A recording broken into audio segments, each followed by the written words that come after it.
El sistema inconsciente. El psicoanálisis concibe la vida psíquica como evolución de fuerzas elementales, compuestas o resultantes, con un concepto dinámico del psiquismo. Freud ha denominado y dividido topográficamente el inconsciente en preconsciente y consciente, los sistemas de la psique. El concepto de inconsciente es, en su mayor parte, teórico, en el sentido de que nunca ha sido observado directamente. Se puede hacer conocimiento cercano de este mediante los sueños o actos fallidos. El inconsciente para el psicoanálisis es psíquicamente positivo, es un sistema en constante evolución y cargado de energía psíquica.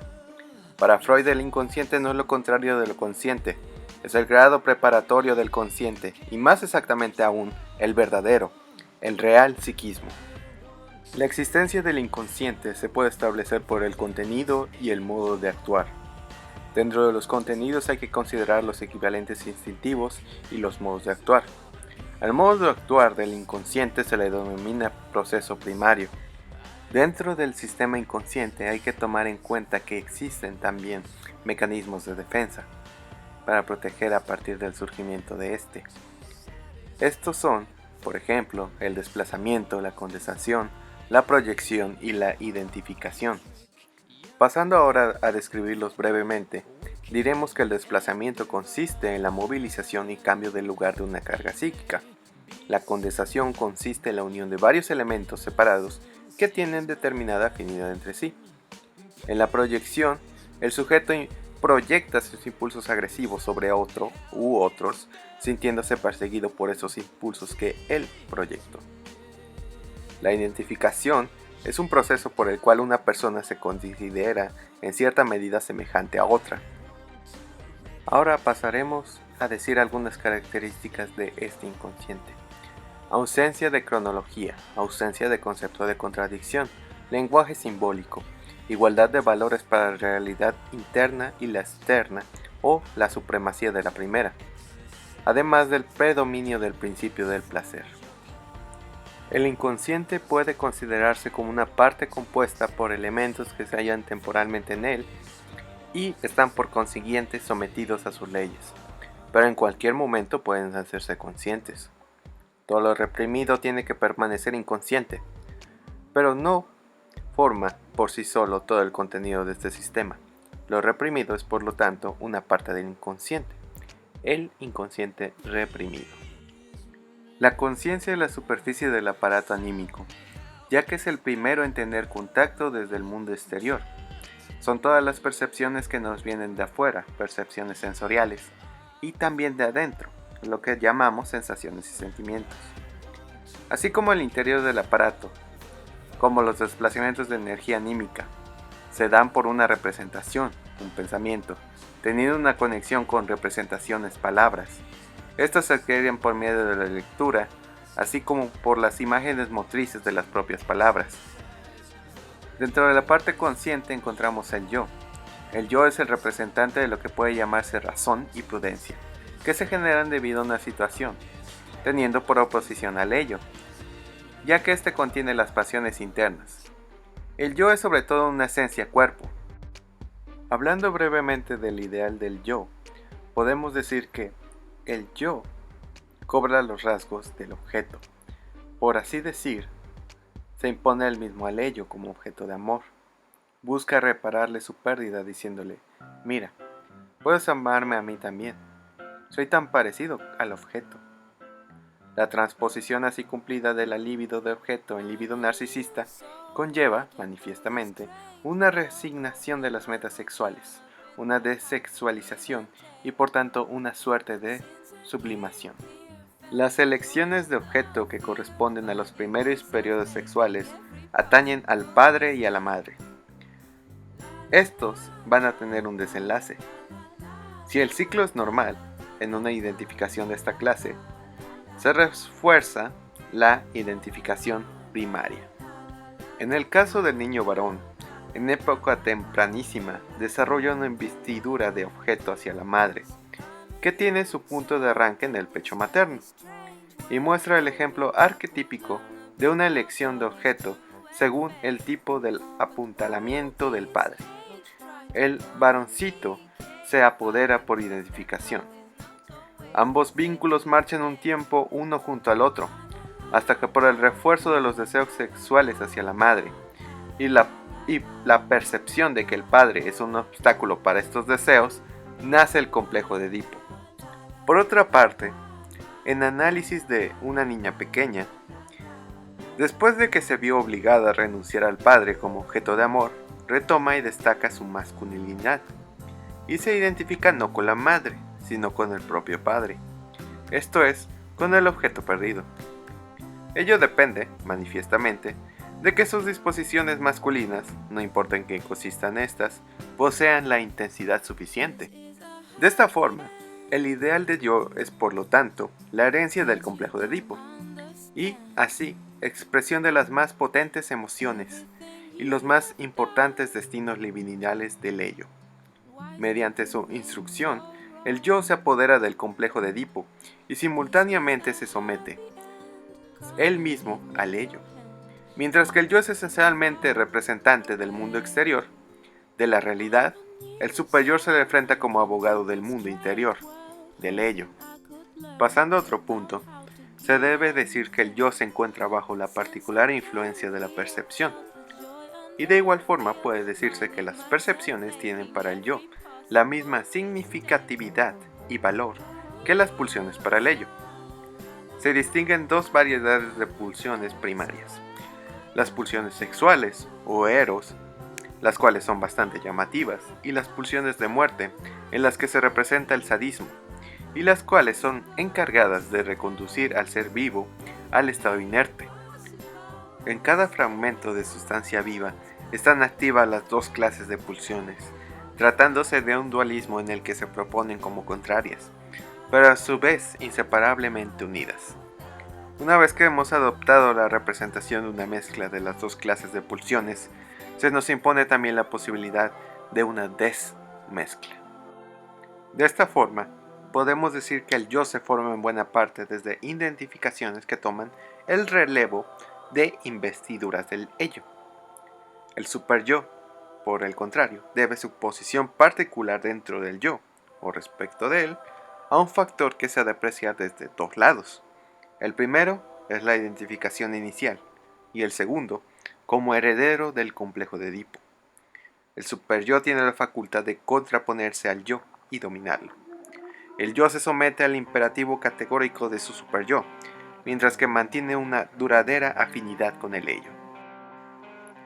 Para ejemplificar, ponemos de relieve a la neurosis obsesiva. Aquí se trata de mantener lejos contenidos provenientes del inconsciente. Hay peligrosas pulsiones de muerte. Estas pulsiones son tratadas de diversas maneras en los individuos. Para poder ejemplificar esto, debemos tomar en cuenta el concepto de represión. Este fue sugerido imperiosamente por el fenómeno clínico de la resistencia, que a su vez salió a relucir a raíz de una innovación técnica. Freud examinó el mecanismo de la represión en las neurosis obsesivas y lo describe como el desplazamiento de la investidura afectiva de la representación chocante, a diferencia de su destierro total de la conciencia en la histeria. Freud propuso restringir el término represión a este mecanismo en particular y restaurar el uso de defensa como designación general para todas las técnicas de que se sirve el yo en los conflictos que eventualmente llevan a la neurosis. Sus estudios arrojaron también nuevos aportes sobre la angustia, la cual no era, como había afirmado antes, una consecuencia de la represión, sino una de sus principales fuerzas impulsoras. Si se tratase del efecto de un estímulo exterior, es evidente que la huida sería el medio apropiado. En el caso de la pulsión, de nada vale la huida, pues el yo no puede escapar de sí mismo.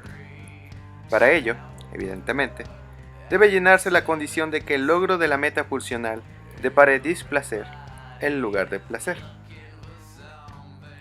La represión no es un mecanismo de defensa presente desde el origen. No puede engendrarse antes de que se haya establecido una separación nítida entre actividad consciente y actividad inconsciente. Su esencia consiste en rechazar algo de la conciencia y mantenerlo alejado de ella.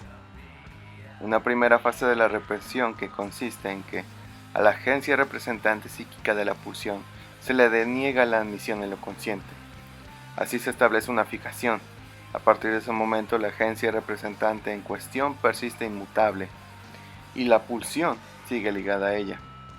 La segunda etapa, la representación propiamente dicha, recae sobre pequeños retoños psíquicos de la agencia representante, reprimida, o sobre unos itinerarios de pensamiento que, procedentes de alguna otra parte, han entrado en un vínculo asociativo con ella. La represión no es solamente individual, sino en alto grado móvil. No tenemos que imaginarnos el proceso de la represión como un acontecer que se consumaría de una sola vez y tendría un resultado perdurable, como si aplastáramos algo vivo que de ahí en más quedara muerto. Puede encontrarse en muy diversos estados.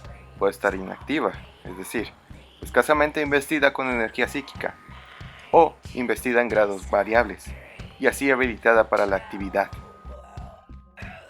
La represión no quita la energía psíquica reprimida. Esta optará por manifestarse en la vida del sujeto, bien en los sueños, o en los diferentes lapsus o actos fallidos, bien de modo más traumático produciendo trastornos orgánicos o somatizaciones en el sujeto.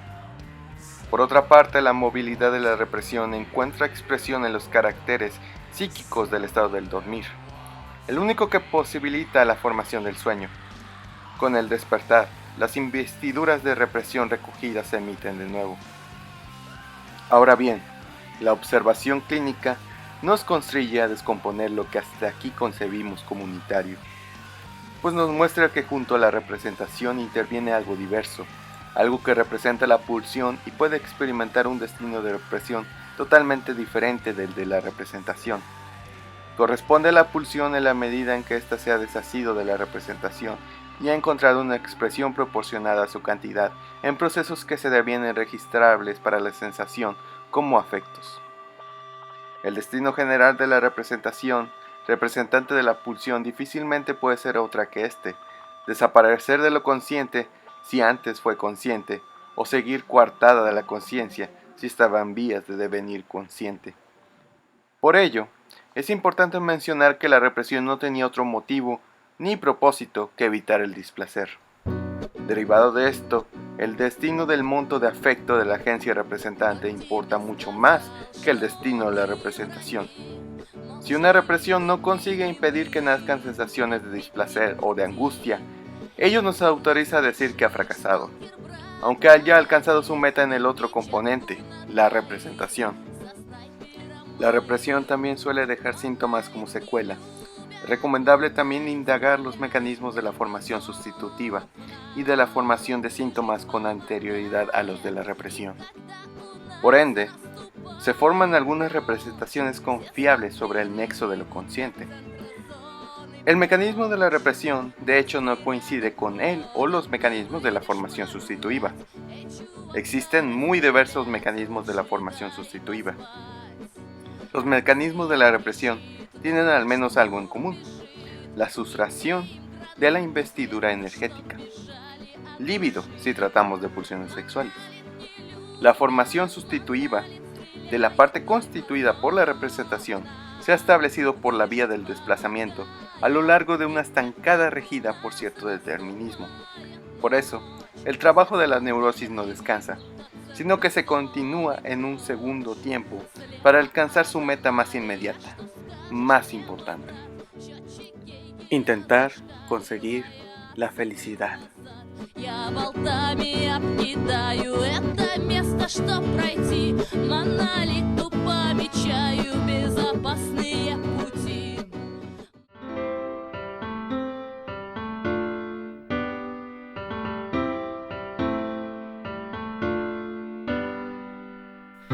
Every day I imagine a future where I can be with you. In my hand is a pen that will write a poem of me and you. The ink flows down into a dark puddle. Just move your hand right the way into his heart.